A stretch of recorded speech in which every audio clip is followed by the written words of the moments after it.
It was the largest single attack on Australian soil, but for many the bombing of Darwin remains a silent legacy. Nobody says anything about what happened in Darwin, and Darwin was a battle. Ask the blokes that were in the ships, they're being pounded. And as far as I'm concerned, the name should be the Battle for Darwin. Jack Mulholland is one of few surviving veterans from that day. He was 20, an anti-aircraft gunner with the 14th Heavy Anti-Aircraft Battery, when Japanese bombs rained out of the morning sky.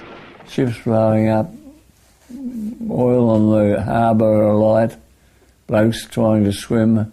I had a fantastic view of the harbour, and it's a battle which has never been acknowledged.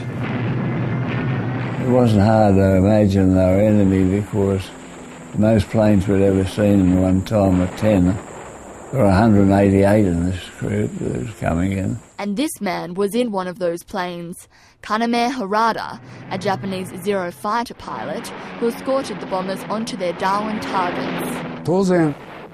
Naturally, I was expecting that some Australian interceptors would be waiting for us over the port, but actually we didn't see any at all.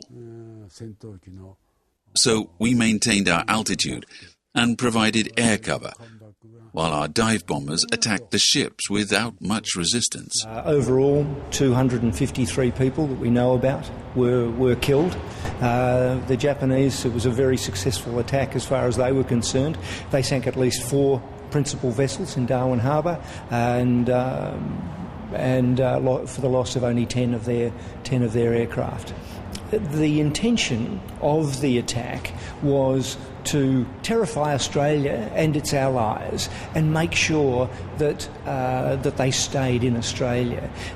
Darwin was going to be a base for operations, naval and air operations, against the war that was raging in Southeast Asia. While warships were sinking and the town was left reeling, much of Darwin's civil and military population fled south. The rest of Australia remained oblivious to the number of dead and the extent of the damage. I don't think that there was as much censorship as we popularly believe, but it was a desperate time during the war, and if the reporting of the attacks on Darwin was sort of swallowed up by news of the wider war.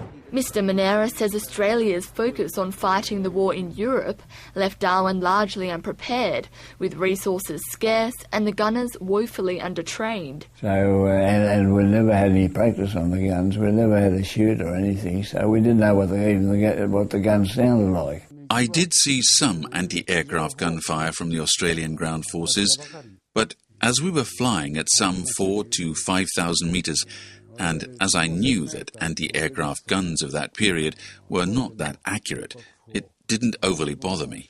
As a result, I was able to focus on providing air cover for the bombers. It was a bit like running the 100 yards in the Olympic Games without ever having raced. A race barely recognised till now, as 70 years later, Australia finally pauses to officially remember the bombing of Darwin.